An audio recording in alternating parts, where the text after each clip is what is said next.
spirit of the phone call is we wanted to talk about marriage. You know, in the nation, we talk about how marriage is the cornerstone of our community. And we know that with strong marriages, we have strong community. But as we may know, marriage is on a high divorce rate. So we want to speak upon that.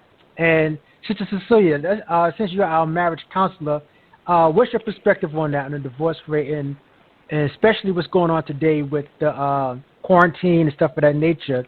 We can see tensions could be rising high. So what's your perspective on the divorce rate, especially in the time that we're in now? Yes, sir. Well, I just want to thank you so much for the opportunity to be here tonight to represent our organization, the Marriage Keepers. And basically, the perspective from, over 10 years of doing what we do, basically it comes down to one major thing that we have seen and witnessed every time we speak to couples. It comes down to the point of self-improvement. And right. What we want people to realize is that when you come into a marriage, into a relationship, you're bringing all of yourself with you, your positive and your negative. And so your spouse, your significant other, they experience all of you, even the part that we hide from the world. As they say, I may be one way at work, one place here, have different personalities for different environments. But whatever right. it is, that whole person comes home, and after a while, your spouse experiences that, and they have issues with some of our character defects. And we get upset, we get mad when they point it out to us. But the truth of the matter is, you had these issues before your spouse or significant other met you. And so when we refuse to change, to grow, to develop, then that's what causes the issues in the relationships. That's why today we can hear people that's been married, 30, 40, even I've heard as much as 60 years in marriage, 50 years in marriage. And all of a sudden there's a divorce, and you're like, well, how do you go that long and wind up having a divorce after that long period of time? And it comes down to, again, developing our personal self. Yes, you are a couple, you are a team, but even in the team, each individual has to work on their issues. And I always tell people that for me and Marcus, we had that block there, and if it wasn't for Sister Cecilia saying, look, think about it. Don't look at it as accusing, as accusations. Look at it as, is he telling the truth? Is she telling the truth about me? And when we come to that realization for ourselves that my spouse is telling me the truth about me, then why do we go from husband to relationship to relationship to relationship and not deal with our issues? Because guess what? When we get into a brand new car and we get into an accident, we jump out that car and we go get a new car and get in an accident with that car, and did it ever occur to us, let me take out the manual and read about my new car, find out about the person, and find out more about you through that person's eyes. And if we did that, that would solve a lot of the divorce issues, because it has to do with self-development. Man is the head of woman, woman the head of the children, God the head of the man. Now, a man can't be the head of a woman unless he allows God to be his head. That's the divine order of things. Now listen, as men, we want our women to honor us, respect us, obey us. And they say, come on now, are you kidding?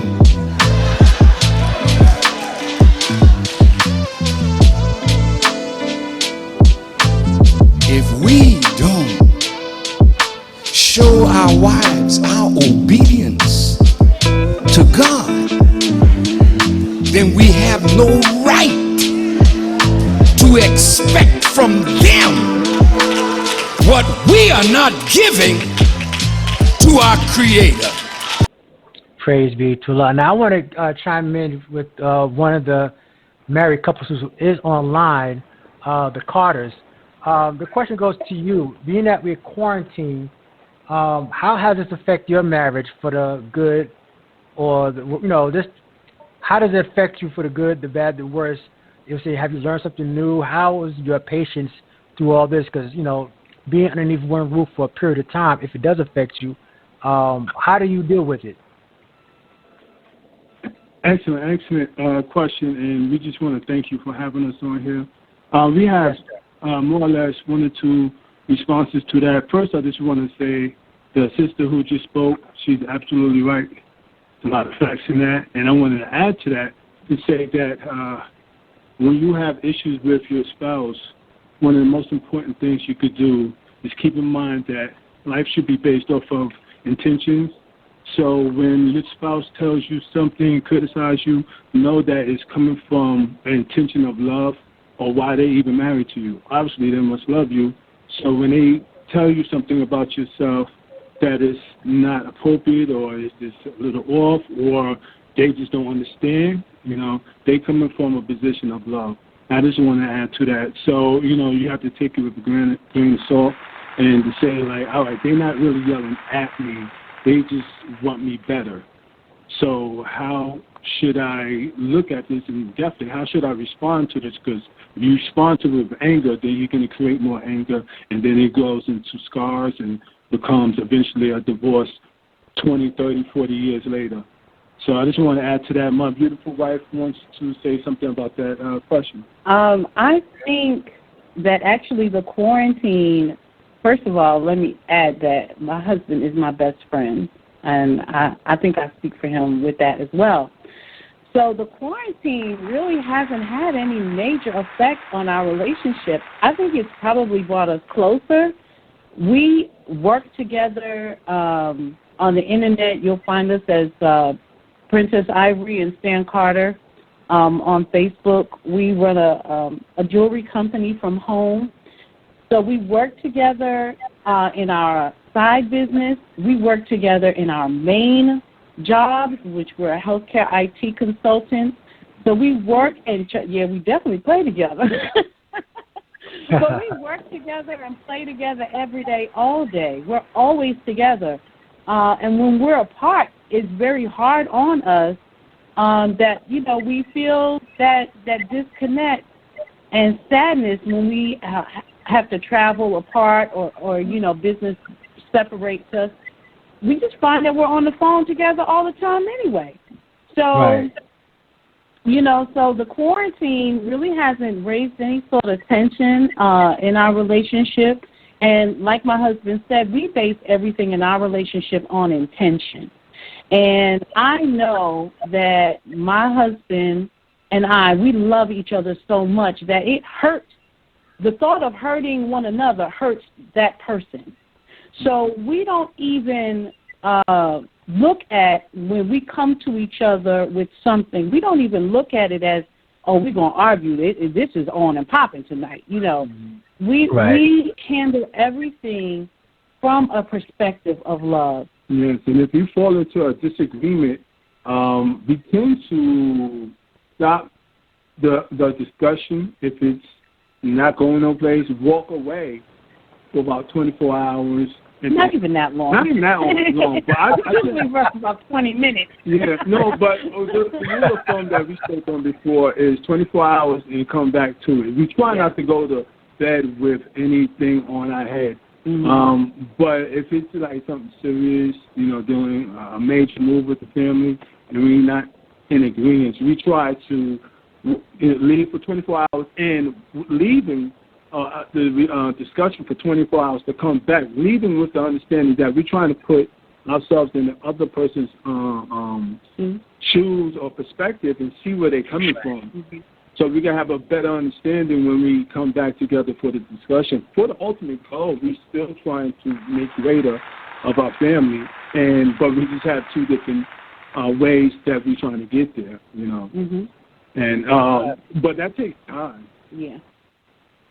All right, praise be to Allah. Thank you, bro. I want to ask Brother Rory this and get his perspective. and everybody on this panel is married, so we can probably relate to a lot of things that each other is saying. And Brother Rory, the question to you, brother, is Brother Stan made a great point of separation.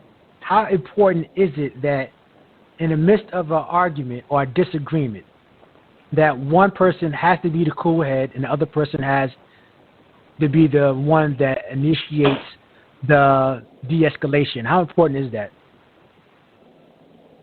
Well, first I want to say thank you for allowing me to participate in the conversation, Sister Cecilia. It's good to hear your voice.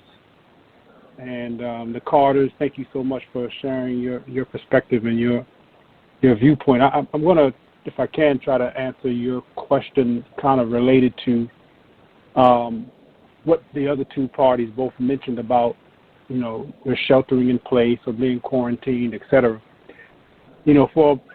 For about 90 years, the Nation of Islam has had as one of their kind of foundational teachings of preparation is a list of items that we call the survival kit.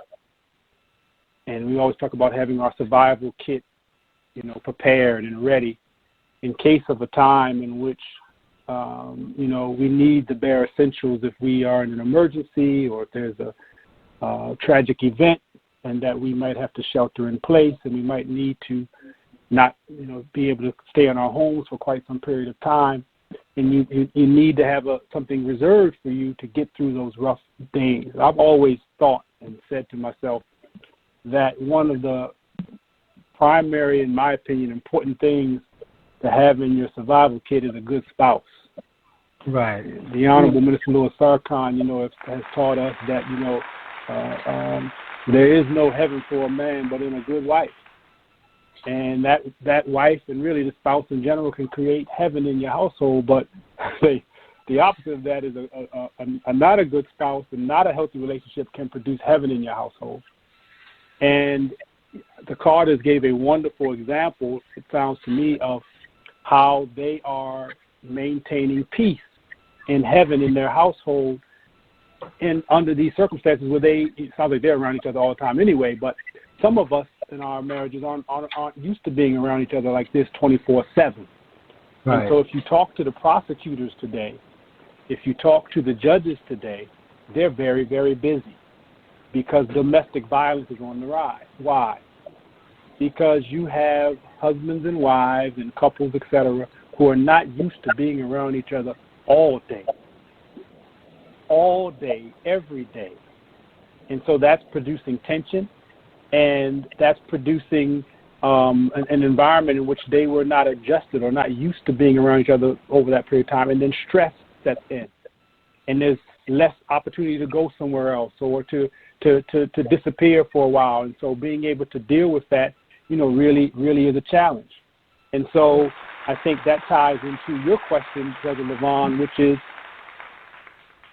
somebody then, you have to be humble enough to say, look, you know what, I love this person that much, as the Carters were saying, where I'm going to take the low road because I don't want this to escalate.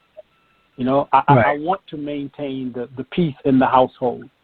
And some of that also is recognizing that as we are married individuals that are coming together, striving to become one, that particularly under these circumstances, that, you still have to be cognizant that we still are individuals that are coming together.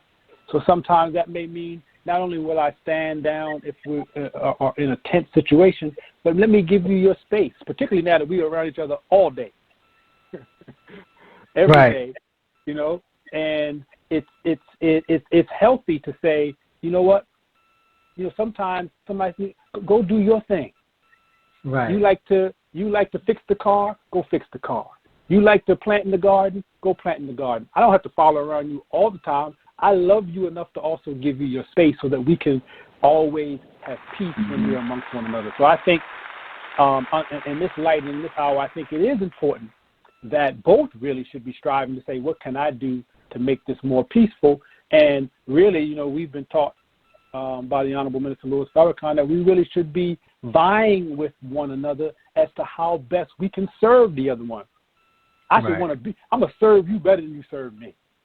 Now that takes a selflessness that really is the cornerstone of two people striving to become one, because you are beginning to give up yourself to really synthesize yourself with your partner. And so if we really will take the mantle, and I'm going to strive to serve you better than you serve me, then part of that is, you know what, you got it. I'm going to take your perspective on this one, or if I don't agree, I'm just going to walk away, as the brother said, and we'll come back and visit this maybe another time, or maybe we won't even visit it at all right now because we just don't disagree. Maybe we might agree on that point a year from now. So I think having the maturity, the love, the selflessness to want the greater whole of the two to be bigger than any of the one individuals, I think is key for us having peace in the house. Mama and Dad, you are first line of God's intervention in the life of a child. A man and a woman, husband and a wife, you are God's first representatives. But the child will one day outgrow mama. Now watch this. Mother, your nurturing is for a season. For a season. The child comes, nurses from your breast, you give it strength, you feed it, you teach it. At a certain age, you see the child kind of, I don't know what all that means, but I guess it means they're kind of growing up some. And then when you tell it, now listen, child, let me tell you something. It's either my way or the highway. Then the child looks at you and say, well, wait a minute, Mom. Wait a minute, Dad, you know, you taught me. You gave me values. I can think now. Why don't you treat me as a thinking person rather than you becoming a dictator? And then you force me, if you don't respect my growth, to rebel against you. So a boy child will grow so far with mama. Mama is to nurture child to a certain stage and turn it over to a father.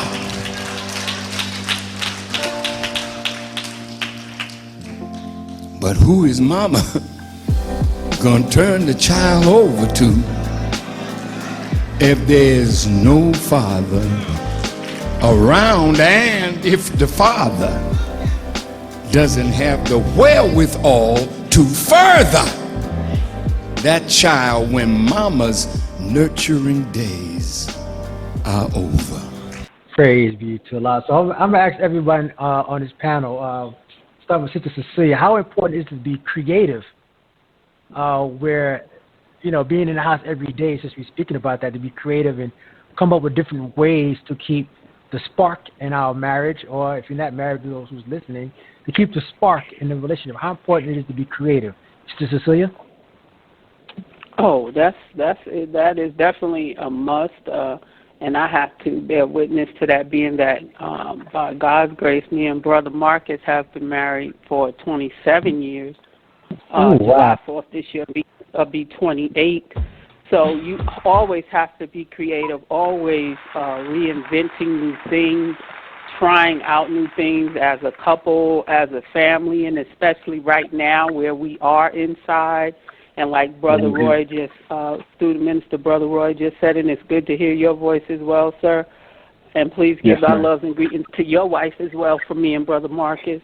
And it's just so important. It's so very important, because that's where people say my marriage is dull, my marriage is boring, it's mundane. Okay, why is it? What are you putting into it? The same creativity that we may put in our job, we put in things outside of our home. Well, guess what? That creativity has to also begin and be in our home. And it's nothing like, the family doing something together, a husband and wife, writing something. I mean, if we are looking at our household as a little government in the big government, you always have things to do. You're always creating. I love what the couple, the Carter, said, that they do everything together, and it's the separation, and it's almost like that for me and my husband, except that we, there are a lot of things that we do separate because it requires us to, do those things. But when you come together, and, you'll create, like for us, writing books. If it's not writing books, getting ready for our shows that we do on Sundays, it's always something that we're doing. And even with our children, we have 4 boys and 2 girls. And even when they were little, and now, to see how busy they are because they can't stay bored too long. They have to be doing something, thinking, putting something together, planning, ownership. If our mind is teaching our next generation ownership and not just being an employee, but being an owner of something, whether it's an idea, whether it's a vision that you have, whether you want to write books, you want to do that, so you must be creative. And that's why we put together one of our books for couples is 200 tips for couples to take a tip a day and practice.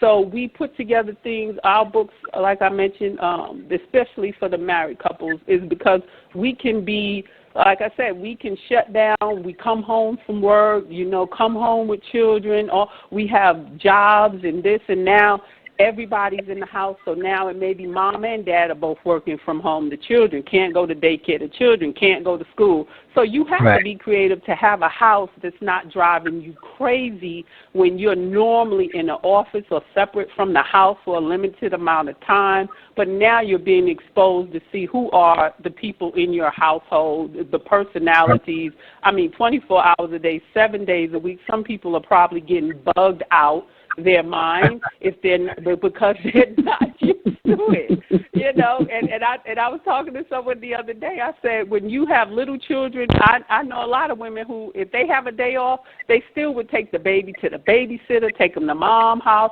You can't take them to nobody's house because nobody don't want you to bring anything in their house. So it's like, okay, I'll see y'all after this COVID-19 is over.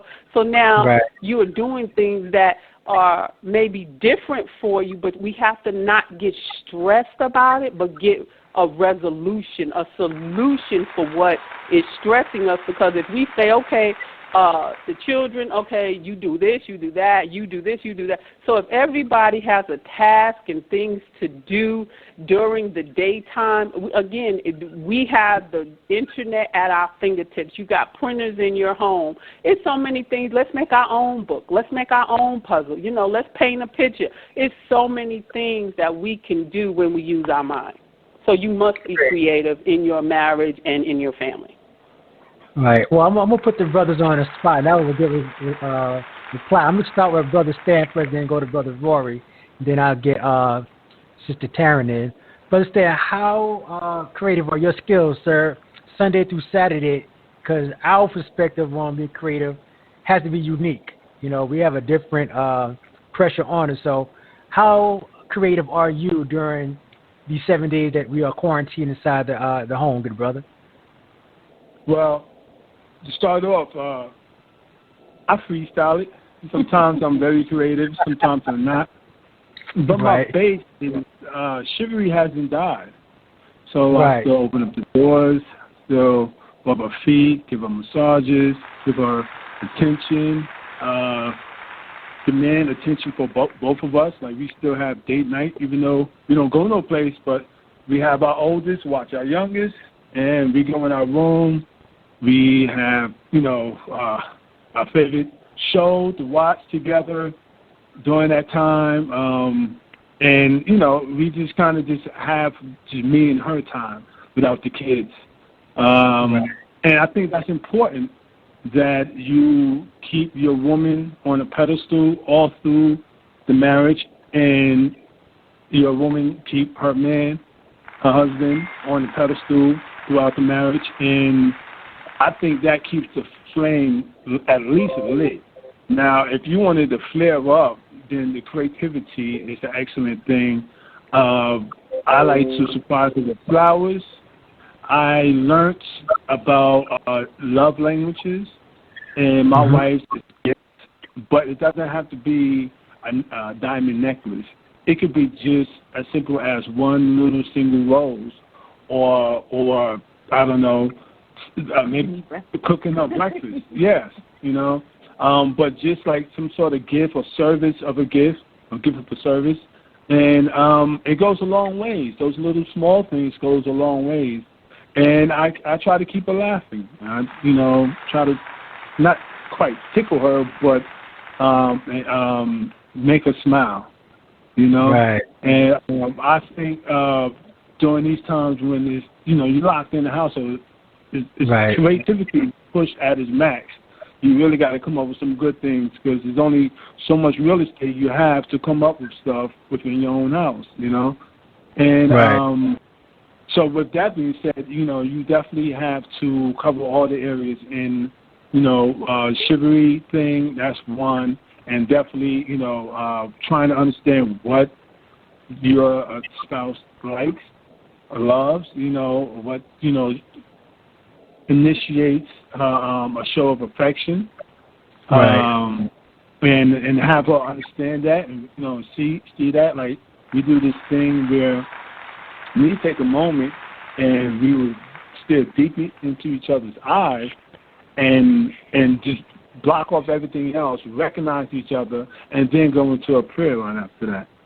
And our format for us is me, God, her. Her, God, me.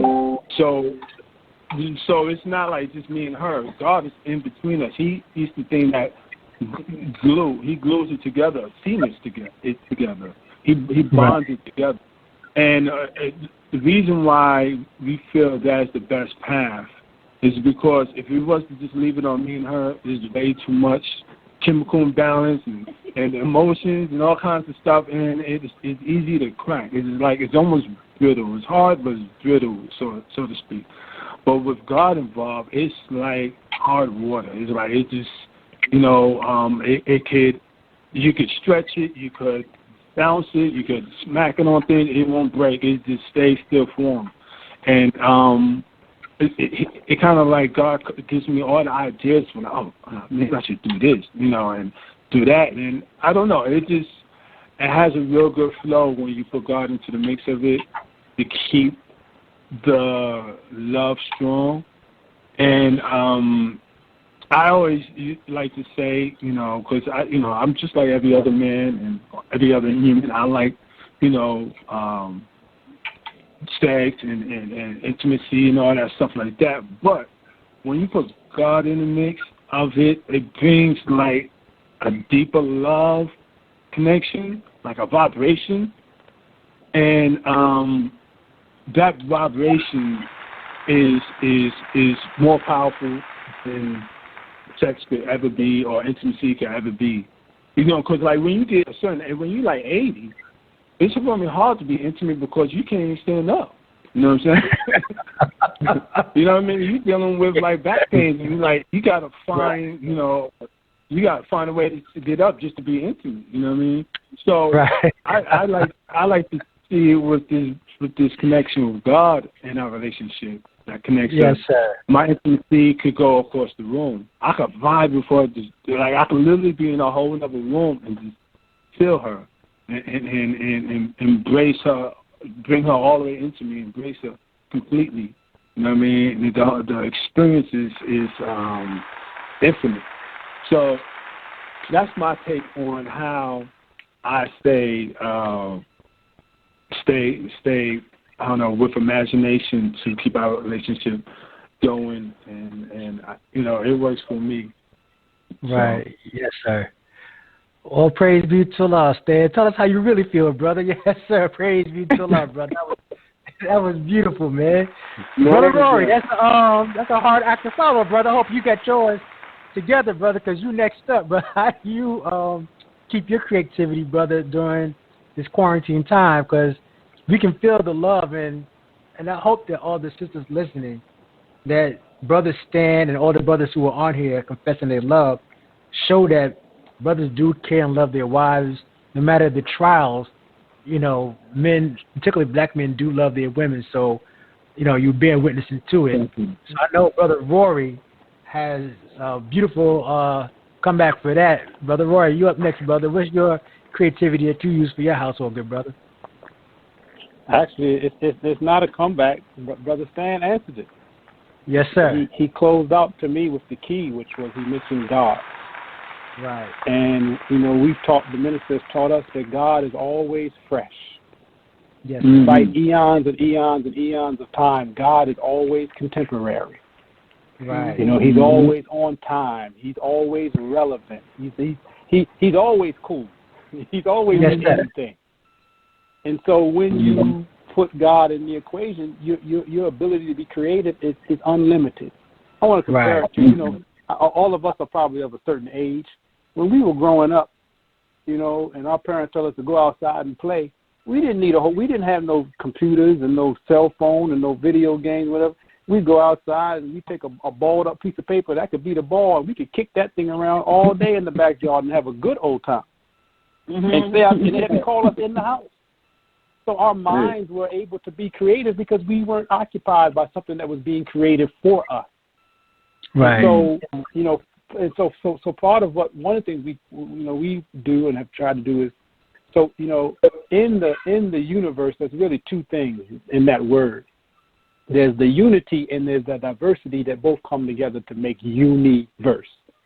So some things my wife likes to look forward to. She likes systems. She likes to know that this is going to happen every day. So as Brother Stan mentioned, you know, we get up, we make prayer every morning. So she looks forward to that. You know, we take, you know, an hour every day where we go to ourselves and we have a conversation about us, about our relationship, not business, not what we're going to do with the children, not what needs to be done, just me and you, us, what we doing, how you feel. She looks forward to that. We every day we take a walk.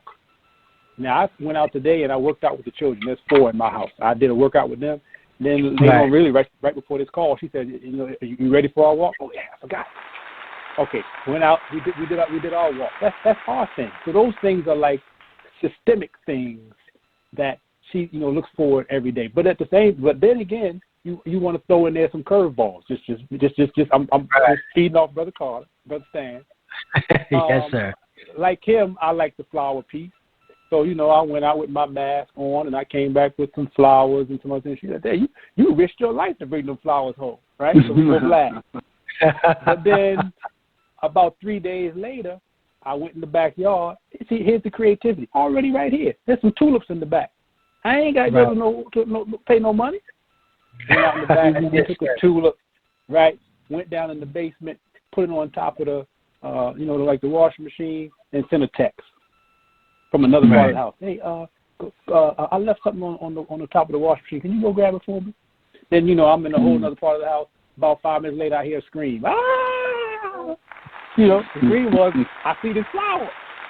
That was good. That was cool. That caught me off guard. I like that. So, you know, there's so many things you can do.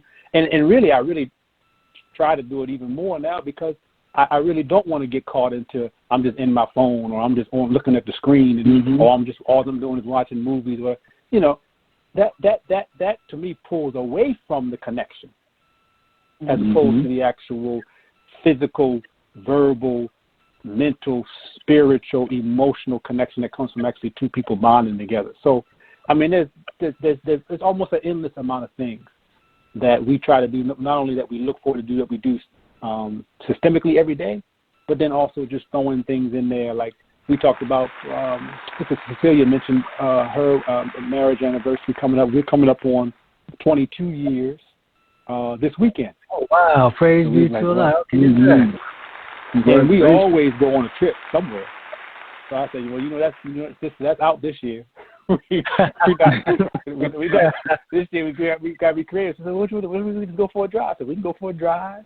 I haven't told her yet. We might. There's about an hour from here. There's the Chesapeake Bay, and this spot we can go to. It's public. It's not like they close it down. You can just pull up right to the water, and we can stay out there and look at it and all day. And ain't nobody gonna be out there. So I mean, little things that just show the person that I'm thinking about you. It ain't got to be always extravagant, but I'm thinking about you, and I think that does provide some of that creativity and that vested interest that the person said, man, I'm always on his mind. And I think that's for me is the key. Praise be to God. Yes, sir. That was beautiful, brother. Praise be to God. Beautiful answers. Definitely beautiful answers. So you can see, brothers and sisters, we're living in a heck of an existence because Satan now has made it impossible for one man, unless he's very, very clever or wise, to make enough income to prepare a decent way of life for the family. If there's a man in the house, he's working, hopefully. If there's a woman in the house with the man, she's working too. So when the man is working, the woman is working, who's working with the children? So what Satan has done, and this is very clever, he pulled you out of the house, sister. Most women don't know how to make a home no more. Uh-oh, I'm stepping on some toes. Good, I hope you feel it. You know how to look pretty to catch a man, but you don't know what to do to keep a man. And that's why you're sad all the days of your life, because McDonald's has been your cook. Wendy's and Burger King and Taco Bell. But grandmama knew how to keep a man.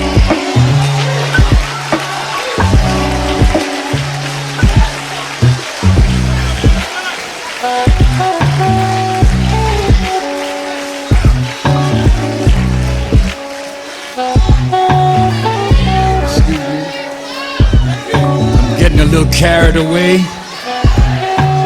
but my brother said I was home, so I figured. Now, I'm talking to the young, beautiful girls here that will be mothers one day, and hopefully they'll have a good man. When I was coming up,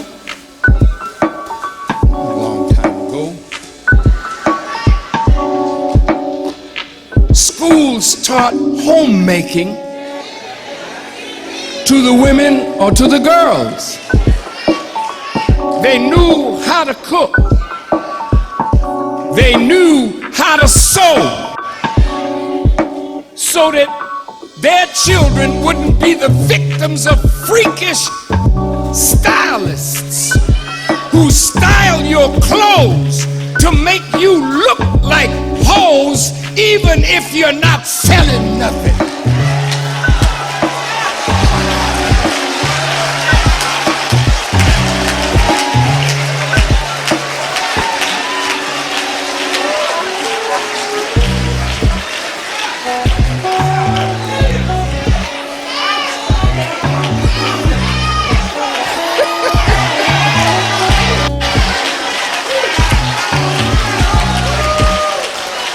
Now, I wasn't blaspheming in the church or being vulgar,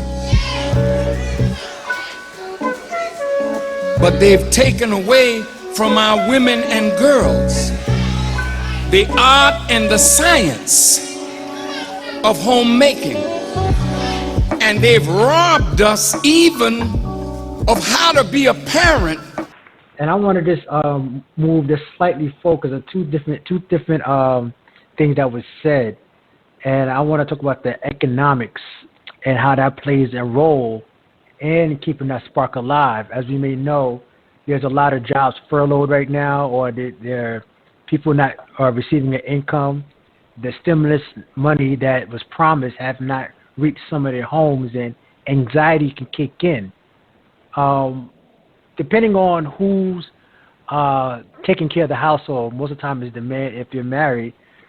And asking the sisters, what comfort can a wife do for a husband who's dealing with anxiety, knowing that there is no income coming in? Or what comfort, do you see a woman playing in that role? Sister Cecilia? Well, definitely when it comes to finances being tight, to see how you can stretch the money that is coming in, and like I said, with us, we had a household of 8. Right now, with the quarantine, it's just 2 in the house. Our youngest 2, our 18-year-old daughter and our 16-year-old son, and they eating as if it's all 8 of them in this house. But it's really to get the things that stretch for your family size, like staple foods that we normally keep into our households as Muslims and as people in general, but definitely we, keep our navy beans in the house, keep rice in the house, keep vegetables in the house, whether if they're fresh vegetables where you can, if you're into canning. If not, that's definitely something. If we go to finalcall.com or NOI.org, they have a whole, they put up there the thing that we as Sisters in the Nation are doing, which is canning right now. So they have that up there. Just taking the funds that we have and using them to the best that we can. Like they said, call the creditors, everybody know, what is going on right now, and speak with them and let them know, what you can and cannot pay right now, because, again, depending on the income that was or is currently coming into the home and may be less than, then we have to do as best we can with it. And for a lot of people, they are stressing, they are nervous, because, again, we know that we hear one thing, but we don't know the true fallout until we hear it. But to do what we can with what we have and stretch it as best we can, going back to what Grandma taught us, for those who had Grandma that taught you how to get that flour and make fresh biscuits from scratch. Our national assistant to the minister, Brother Ishmael, said it, things that we may not have done in years, it's going to cause us to now, the creativity side of it is going back to the things you can, because you can't pop but so much in the microwave, and it's not going to feed a family of 5 or 6, that one little thing. But if you make a cup of rice and chop up some vegetables, you done made your own Asian rice, or, whatever it is that you eating, to look at how to stretch it out for more than 1 or 2 days. I know here, like I said, we've been making things, bean soup, we've been making pan different vegetable dishes, and because I'm a vegetarian and the rest of the family, they still eat meat, but it's still stretching it for at least 2 or 3 days in the household. And again, all we have to do nowadays is Google, because everything is on Google. It's on YouTube. It's on Facebook. I don't know how to cook. Well, YouTube it, and there you go. You can go step by step with the person doing it. But yeah, it's stretching the money and knowing that it's bad and not adding the stress on each other, and keeping within the money that we got coming in right now. Living within the means of what's in the house right now. Praise be to Allah. Yes, ma'am. Sister Taryn, same question for you, Taryn. What do you do as far as if there's any kind of financial stress, because that can be a burden on any marriage or any relationship? As the lady of the house, how do you maintain making sure that things are being stretched out as Sister Cecilia has articulated? Cousin, let me tell you.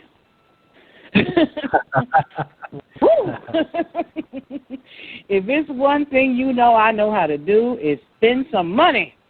Right. So So I definitely understand what that sister is talking about living within your means. I have found just to expand on what that sister was saying was, first of all, I love to cook anyway. So This being on quarantine, we about to come out of here about 400-500 pounds heavier. I'm serious.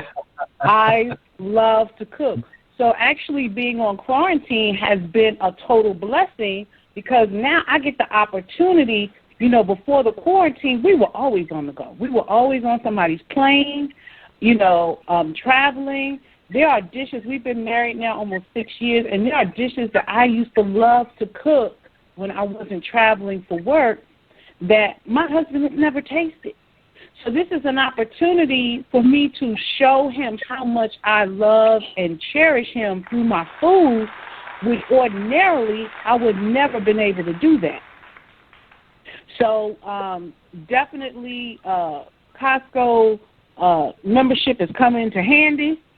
And, going shopping for big bulk items just to make that money stretch has gone a long way. And I think because of us having to make the money stretch, we've learned a lot about each other in that aspect as well.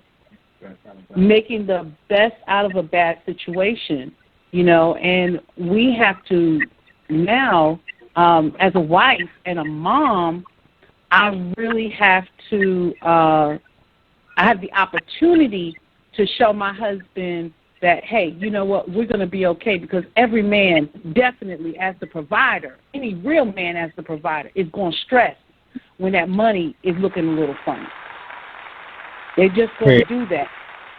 So I have the opportunity to say, you know what, it's going to be okay. I can be that calm in that storm for him and reassure him, listen, it's going to be all right. Look what we can do right here. We can make this stretch this way, and we can create our fun. We don't have to go out to the movies. We got, the internet, and we can spend time with the kids. We can make, we can bring the kids in, and now they're learning how to cook.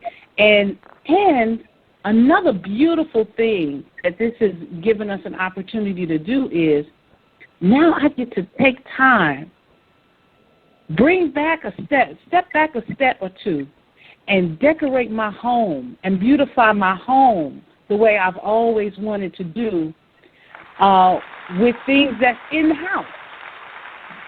When we're on the go all the time, and, like I said, Stan and I are running businesses. We're on the go all the time. We're running business, and I can be a workaholic.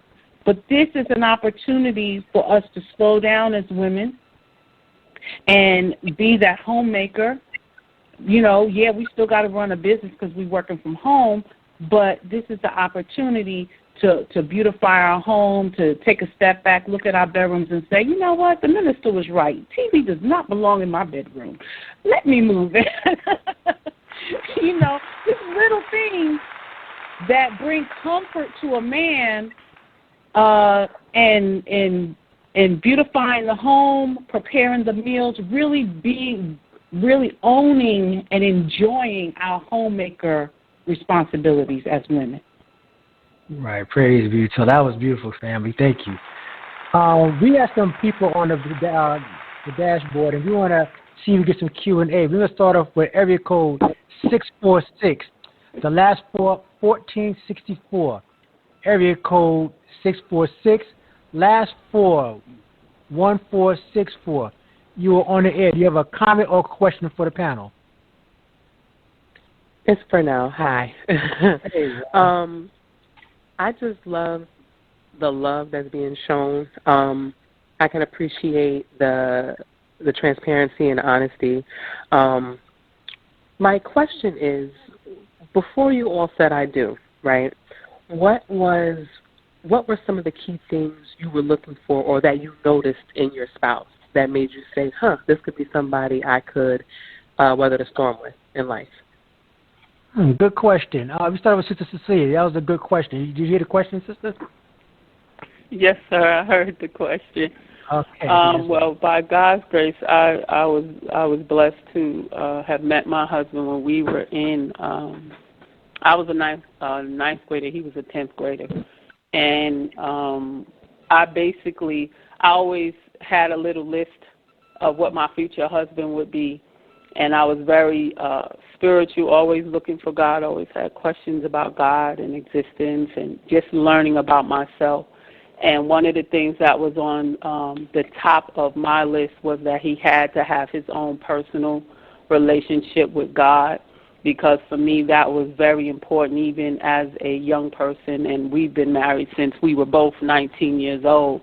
So for me that was the number one thing, was his spiritual development, and also his creativity, his vision, because even as a young man, he produced his own newspaper, he produced his own things. When he saw there was something that was not available, he would be creative enough to make it. And I love that about him as well, and that he was loving and nurturing to people who he cared about and who he didn't care about. I mean, for him to be able to speak with total strangers and they can remember him, years later just from mentioning his name. And I never forget one time we were on a cruise ship, and this was some years ago, and we were at a table with a bunch of people. You know how you're on a cruise ship, they put you at a table with a bunch of people. And he's traveled all over the state of Georgia doing work with young people, and he was speaking, and the guy just kept looking at him and looking at him and looking at him. And then one night we were going around saying where we were from, and he heard his voice again that night, and he was like, "Wait a minute, you're Brother Marcus who came to my school?" And he started verbatim telling Marcus what he said and how impactful it was. So at a young age, for me, like I said, we all look at our past, and for me, it was, like I said, his demeanor, the way he was as a young man.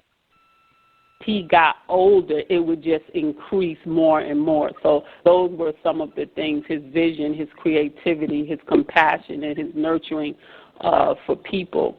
And like I said, and having God, because he grew up as a Christian boy. I mean, he would come to high school, everybody in jeans and whatnot, and he had on a white shirt and slacks and dress shoes at school. So those were the things that attracted me, because he was, again, had that foundation for spiritual. Praise be to Allah. The Carters, same question. What attracted us? Wow. Well, I think nothing logical, I'll tell you that. I think she's absolutely right. What happened was we got married in 28 days, so we met and married in 28. Everything was a feeling. We still trying to understand exactly what happened. We appreciative of it and feel blessed by it. And I did not knock him over the head when he walked in the house. Because I was big on, I got to know you for 5 years before I even start thinking about marriage, all this kind of stuff. And when I met her, I knew within maybe 2-3 days we was talking about getting married. We knew. Yeah. We knew. It just was a feeling, a vibration or something like that. And I'd like to add also, not to cut you off. No, sure. But when we first started this conversation earlier, the main thing the sister was saying was, when things go wrong and there's a problem in the marriage, you knew that person had that issue to begin with, right? Yeah. We did something, we're actually writing a book on it now. We did something that I think would help a lot of people in their relationships. We put it all on the table. As soon as we felt that energy between each other, was like, what is this? Why am I even thinking about this guy? Day two. We just laid it all out on the line. We got on the phone, and the deal was we're going to tell everything that we ever did, good, bad, and especially ugly. And if you can't deal, you could just hang up. And we don't owe each other a rhyme or a reason why we can't deal with it. So there was no pretending from the moment we met. There was no pretending. There was no putting on air. I didn't want to meet his representative, and I know he didn't want to meet mine. Mm-hmm. We kept it completely. You know how they say, "Oh, we're gonna keep the 100." Yeah. No, we kept it all the way. Yeah. 100. One of the things is in a relationship, you know, you meet that first impression, and then later on you meet the second impression, and then finally you meeting the guy or the girl who farts in front of you and dig up the nose or whatever. You know what I'm saying? I'm just using rough examples. But at the end of the day, we kind of wanted to bypass all of that. And I give that to my beautiful wife. She came up with that, and I was like, yo, that's genius. You definitely do that. Because I didn't feel like, I think if you're in a relationship, there shouldn't be no secrets, right? And I didn't want to go into a relationship with that. Now, I was a lot more rougher at that, you know what I mean? And she had that vision. I was so glad that I followed that because it got us to once we got through that, it got us to a better place where, you know, I don't have to worry, I don't have to sweat nothing because I told it all, you know what I'm saying? Yeah, and we don't have to worry about no skeletons coming out the closet. Exactly. We opened the closet door, took all the bones out, sorted them. Swept it out for them, talked about it, you know what I mean? And now it's okay, you know what I mean, because we got past all of that. And I think what attracted me to him initially, of course, the physical was just immediately like, oh, my God, who is this? Wait a minute. Yeah. Wait, who is this? But, and some people say, you met and married someone in 28 days. Let me say for the record that. It would have been in a week, bro. Yeah, we were like, how we get married after 4 days without everybody thinking we're crazy? Yeah. I did have a point of reference.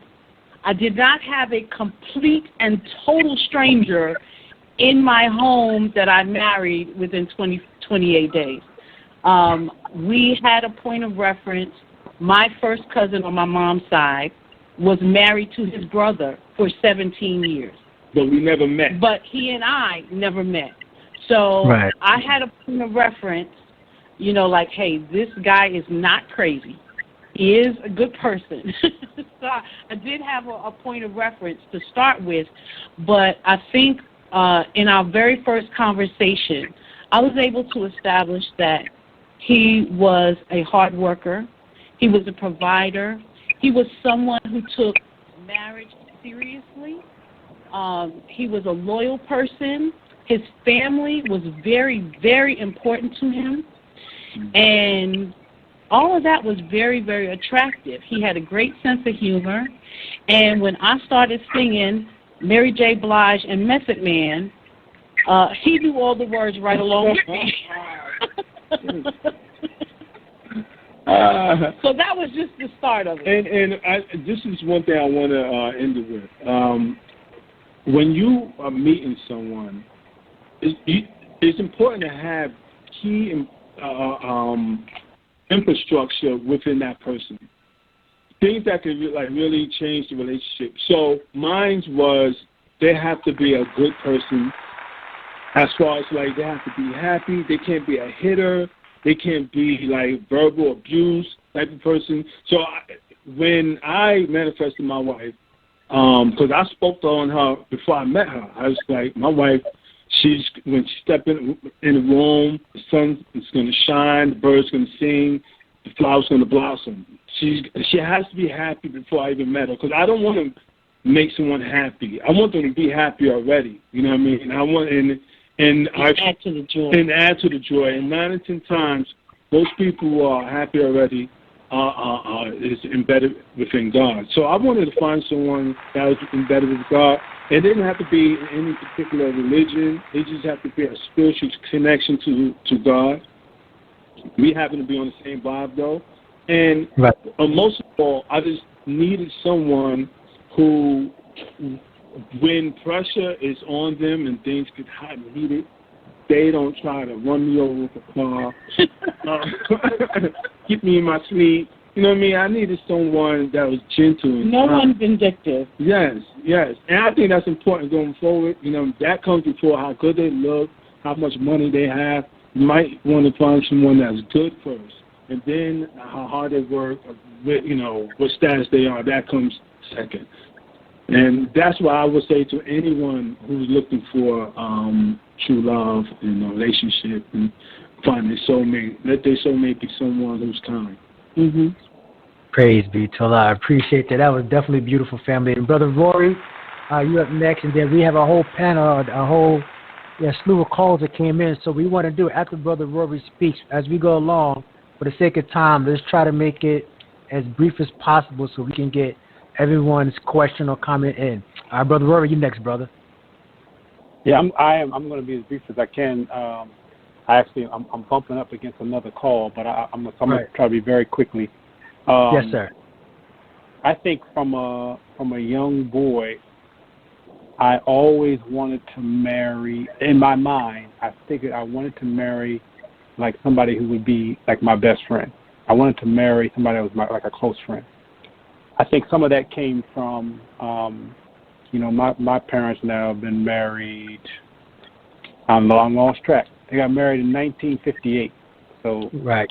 What is that? 62 years, something like that. However, they old school. They would argue, and I think me witnessing that as a boy said to myself, you know what? I don't want that. I want my friend. I want to marry my friend. So, of course, you get older and you mature a little bit, and you start finding other reasons as to why you think you want to be attracted to somebody or whatever the case may be. And so, my wife, when we met, we were strictly friends. And we became very close friends. And we were living in two different parts of the country. And just one day, like the light bulb hit me. I was, FOI in the nation now, and I was single, and I was going through my list of what I was looking for. And the boy in me, the little boy in me, popped back up. And on the top of my list was friend, best friend. And like a light bulb, my wife's name just popped in my head. And I said, I've been looking all over the place, and my best friend is right there. And from that moment, I began to call her and see if she was going to courtship with me.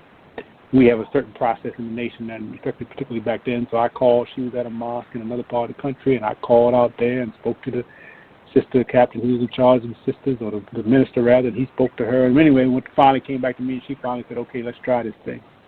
And some qualities that I was looking for beyond the friendship was I wanted like somebody that was going to be a compliment to me. That I didn't want to marry myself. I wanted, the yin to my yang, so that when somebody came to me, they enhanced me. Together we became better. So I'm pretty much an introvert. I didn't want to marry an introvert. Both of us in the house on different sides of the house, and nobody talking. We all good with that. So that's because we like to be introverted. So my wife was an extrovert to the extreme. And it's funny when you get what you ask for, and so that when we got into marriage, it made me even grow even more because now I had an extrovert in my house. But I wanted that. I'm kind of contemplative. My wife is very spontaneous. She's just like she's just a go-getter. She's a spiritual, just on fire. She's moving. And so those kind of things I was looking for. I literally had a list and had written down probably about 15 things. And I had these things are mandatory, and these things are preferred. It's like I had like a job description. It's kind of funny now, and she matched up with almost all of them. Almost all, certainly the mandatory ones. But I think the number one key thing for me was we were friends. And like the brother mentioned already, part of that, her being a friend, there was no pretentiousness there. There was nothing to hide because when we met each other, we weren't trying to, run game or trying to hide anything. We were buddies. So she knew my stuff, I knew her stuff, and so we didn't have really too much to hide because we already knew each other, and we weren't trying to hide anything. And so we kind of accepted each other as we were, and we grew from there. Praise be to Allah, brother. That was definitely beautiful, brother. And I know that that you may have to go, brother. And I definitely appreciate it, by you definitely putting your input in, brother. You definitely are well appreciated, brother. So thank you, good brother. I'm saying I don't want to hold you up anymore because I know we have some more calls in. And for those who are on, Sister Cecilia and Brother Marcus are marriage counselors. And at the end of the program, we definitely want to support them. If you want to give them a call at the end of the show, they give their number, what have you. Please give them a call. They're very excellent. They've been doing this for a while, and this is a beautiful thing that we're showing that black love does exist. So thank you, Brother Rory. Thank you. Appreciate it. Yes, sir. The next call, area code 706, last four 9387. Area code 706, last four 9387. You are on the air. Do you have a comment or a question for the panel? Good evening, Brother Vaughn. How are you doing this evening? I'm doing fine, sir. How about yourself? I'm doing fantastic. This is Brother Porter Garner. We're coming to you from Augusta, Georgia. GA in the house. Yeah, Patricia Garner is my wife. We've been married now for 4.5 years. This is my third marriage, and this is her second. She, of course, has been passed away after 26 years, and she met me 2 years after that, and I've been divorced twice, and she and I came together, and we're just working towards a common goal right now. I'm 66, and she's 56, so if I feel like I'm in the fourth quarter of my life, I take things very serious, and I like to know that the woman that is with me takes life serious as well. Two things that I think makes a successful marriage. One thing you have to figure out is where you're going in life, and secondly, who you're going to follow to get there. Okay? First of all, my wife and I have different religions when we met. She was a Mormon, although she's an African American, and I'm a Baptist. I was raised in a Baptist church. I'm a musician. I play the trumpet, and I've sang up and down the East Coast probably for 53 years. And my wife is she's been a Mormon with her husband. That was a religion I wasn't aware of. So as we dated for less than a year, right at a year before we got married. And I attended her church once or twice, I can't remember, but it just didn't work for me. Well, first of all, it was a church full of Caucasians, and there might have been 6 black people in there, and it just didn't. There was no connection. If you've ever been to a Baptist church before, you've seen them on television, then you know there's a significant difference in the way that we worship and what we believe in. But we have found a place now. My nephew is a pastor of a church here in Georgia, and we enjoy it. There's something about finding out when you figure out a woman and find that there's something that excites her, and you initiated that. It really makes you feel really good as a man. It empowers you. I've never seen the level of excitement that she shows now when we go to church. That is something that we look forward to doing every Sunday now. So it's a part of something that we want to do, and we know that we're working towards a common goal. There's one thing that you really have to do. One thing you have to do in life is you have to trust. If you don't have trust, you don't have anything. So you have to trust each other and figure out where you want to go in life. Work towards that. I think everything will work out fine for you. And communicate. Definitely. Yes, sir. Definitely good advice. I appreciate that, brother. And thank you for definitely calling in and giving your input. It's good to see that you didn't give up, no matter if you got married once, twice, and it didn't work out, but you didn't give up on finding someone to make you complete. So we definitely commend you for that, brother, and hopefully this is the last that you go around and you found the person that God put in your life to enhance you, brother. Thank you, sir. I look forward to speaking with you again, shortly. Yes, sir. Will do. Thank you. Praise be to Allah. Yes, sir. All right. So we're going to go to the next call. The last, let me see. We have area code 202, the last 4, 9792. Area code 202-486. Last 4, 9792. You're on the air. You had a question or comment for the panel? No, sir. This is a very, very good conversation going on. I appreciate the opportunity to even be involved in it. I'm loving what I'm hearing, man. Keep up the good work. I love it. Praise be to Allah. Thank you, family. Definitely appreciate that. All right, so we want to definitely thank everyone for being part of the program. We want to get closing remarks from our panel, and we want to thank you for a phenomenal panel for sharing such passion and such love and showing that black love does exist. We always hear the negative, but we want to definitely take heed to everything that's said. It was definitely inspiring for me, and I just want to do another part 2 of it and definitely take another lesson in how we can better our community with stronger marriages. So we're going to start with Sister Cecilia. Closing remarks, dear sister. All praises due to Allah. I want to just thank you again for allowing us on the show. It's always indeed humbling for us because we are just trying to share as part of the Marriage Keepers, and also to mention, God willing, we are celebrating the 10th annual marriage retreat this year, God willing, depending on this COVID-19 in St. Louis in August the 27th through the 30th. It will be 10 years of us doing marriage retreats, strengthening couples to give them the tools that they need. We also do single social weekends where we help single people to socialize and get to know one another so that they can find that mate for them.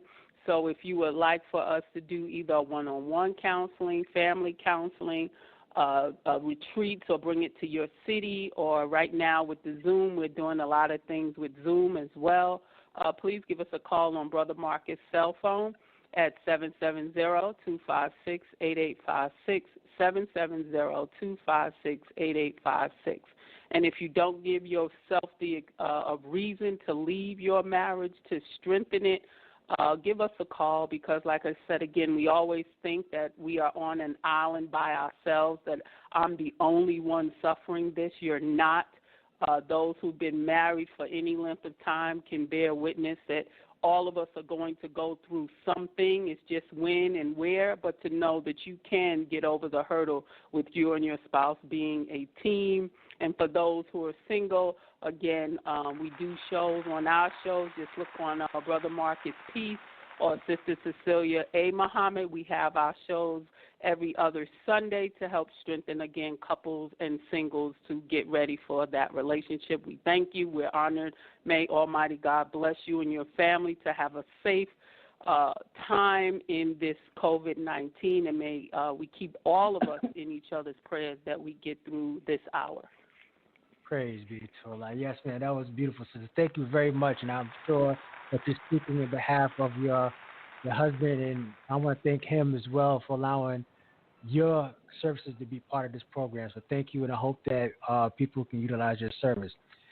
To the Carters, my family, which I love you very much. Yes, you are definitely very inspirational, very unique stories. So we want to thank you for being part of the program. Closing remarks as well, and please share your business as well. Oh, thank you. I think closing remarks would be, no matter who you are with, you're going to bring yourself into the relationship. And no matter where you go, you're going to take yourself with you.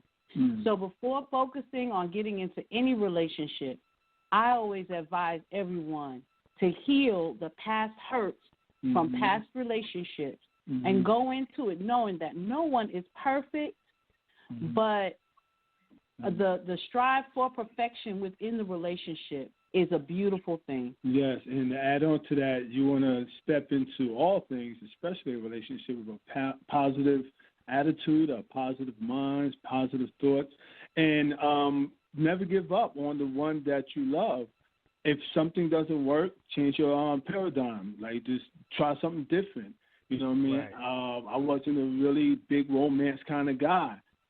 I had to change that up because my wife is big on romance. So I was like, all right, let me switch it up. And I started to like it. I'm not a big cuddler, but I like to cuddle her, if that makes any sense. and you'd be surprised. You know, you learn new things, and you know, and you're trying new things with the intention of making greater in your relationship. So I say to all those out there, go in full-heartedly to do the best for you and the one you love. And our business is princessglamshop.com. On Facebook, you can find us at Princess Glam Shop of Paparazzi with Princess and Stan Carter. And if you need a real estate agent, you can also reach us too. I ain't showing no houses during COVID. You can forget that, buddy. But we do the paperwork, though. Yeah, we'll do the paperwork. Thank you so much for having us on. You know, we are really grateful and humbled to be a part of this conversation. And thank you for that. Grateful to have a healthy relationship, a healthy marriage, and to hopefully be an inspiration to others because, you know, Black love does exist, and it is possible to be in a healthy relationship and a loving environment for your family, for your children. It's possible. Praise be to Allah. And I definitely thank everyone who participated. So I love y'all, and please keep doing what you do. Please share that. Continue to share that energy that you have is unique and is definitely needed. So God put you two together for a reason, to give hope, where a lot of people don't think that hope was actually there in finding true love. And I know that from having previous conversations, you know, finding someone who's equally yoked with you is a challenge. And marriage is work. It's not something that you just walk into and voila, you know, this expectation. What we have in our mind what marriage is will never be until you're actually in it. So it's a whole different ball game, and you got to stick it out. So I definitely thank everyone, particularly you two, for showing that, you know, we can be creative and make things work out. So praise be to Allah. Thank you very much for that. So we passed our limit. We definitely appreciate everybody chiming in, everyone who called in, who gave advice, those who watched live. Thank you. And to the next time, we're definitely going to stay tuned for another program. May Allah continue to bless you. Stay in your prayers. Make sure we call one another up, solve all our problems, and, you know, tell the next person that you love them. You know, saying you never know that that person may not be here in the day that we're living in. You never got a chance to tell them that you love them. So let's find kindness and use this quarantine time to find peace within ourselves and others. Until the next time, Assalamu alaikum. By nature, God gave man power and dominion. Then men cannot be a man unless he has power in order to exercise dominion. Yes, sir. That's the nature of every man. And whether you agree with me or not, in his nature, he knows he's supposed to have some power. Yes, sir. And he knows he's supposed to have rule, especially in his own house. And therefore, if he does not have the knowledge of how to establish his rule, yes, sir, and the woman see him weak and ineffective, then she look at him and say, I ain't bowing down to this. I ain't gonna respect this. Why, I control him. Anytime I want him to do something, I know what to do for him. So it becomes a game that we play. You use your nature as a woman to put him in a condition where you can manipulate him and guide him around by his nose. So the Bible says, children are their oppressors, and women rule over them. That's not the nature in which God created this thing to go. And she can't respect no man that she rules. I'm going to say that again.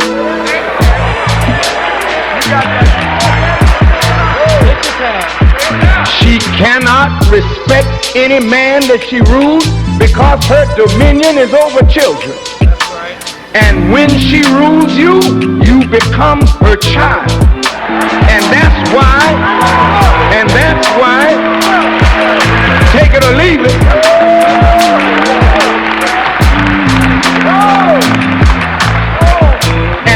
why your favorite word is that MF word, because she's your mother instead of your wife. You wasn't looking for a wife, because when you look for a wife, you're looking to carry out a responsibility and a sacred duty. But when you're looking for a mother, you're looking for somebody to nurture you and take you by the hand and stroke you and do all kind of childish things to comfort a sniveling, crying little black baby. And that's why adultery is in the house of the black man.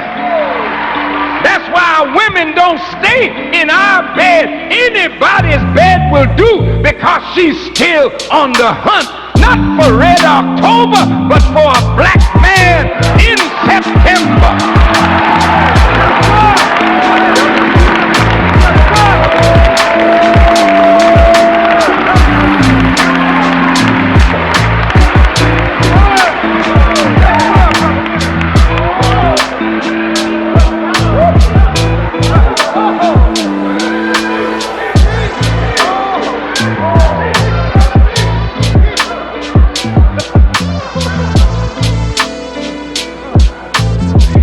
The nature of the black man, the nature of all men,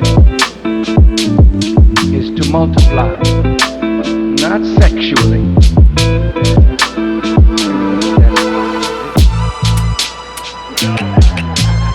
But, you know, that's so academic. You know what I mean? You don't have to have a PhD degree to do that kind of multiplying.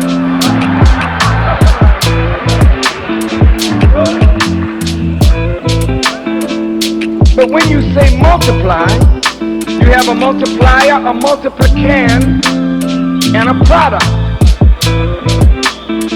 God said multiply, replenish the earth. He's telling man, look at what I put in you.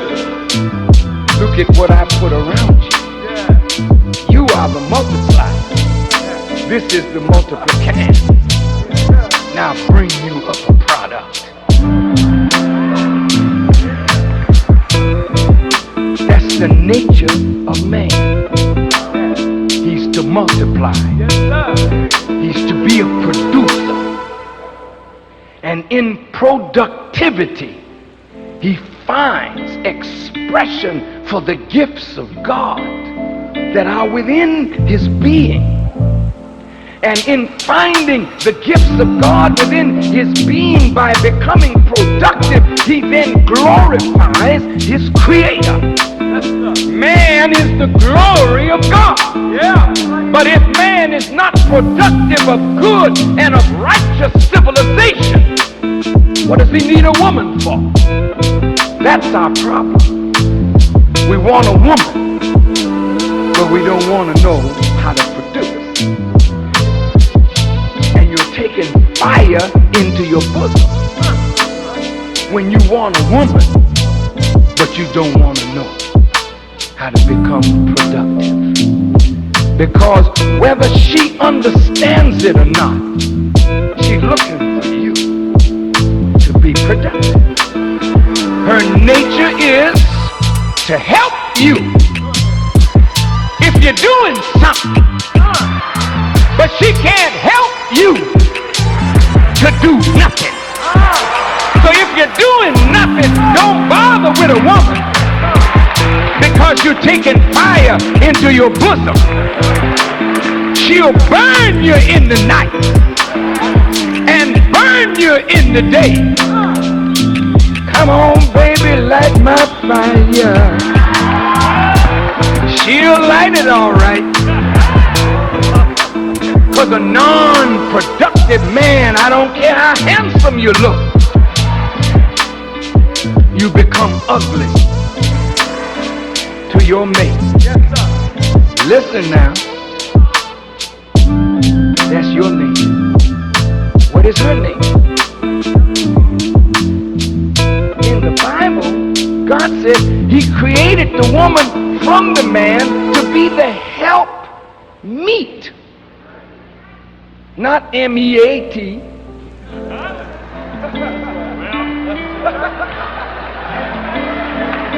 but the M-E-E-T. Yeah, what that mean? Help me. Help me.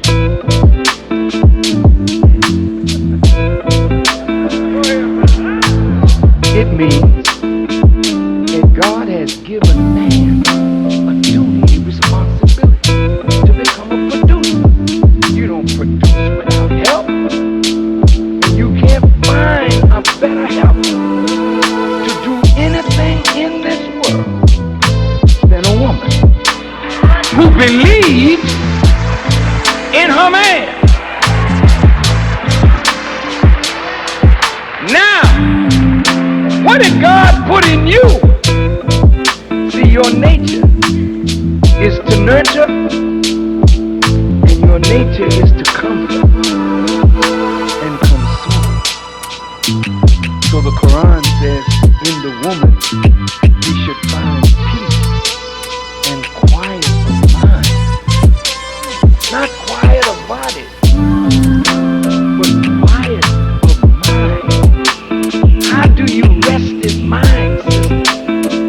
When that man is productive, when he comes home, he needs to rest and draw strength again to go back and produce some more.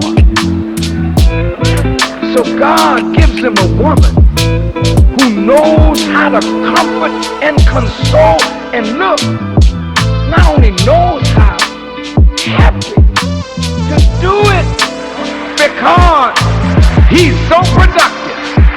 Here comes that man of mine. Here he comes.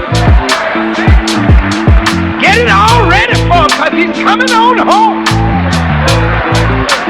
Wait a minute, children. I got to get pretty for my man. He's coming home. She ain't coming to the door looking like the wreck of the Hesperus.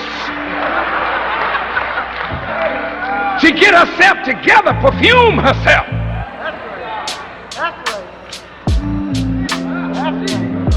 When he gets up to the gate, he can smell the biscuits in the oven. You say, wait a minute. I'm a professional woman. And you're a failure.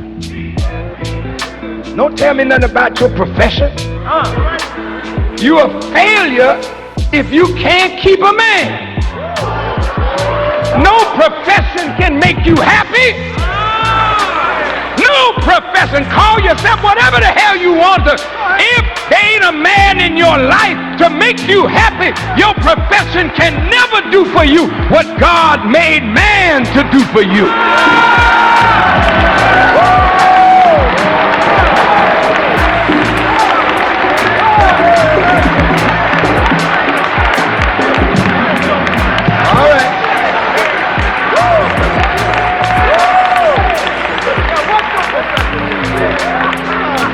Now look here.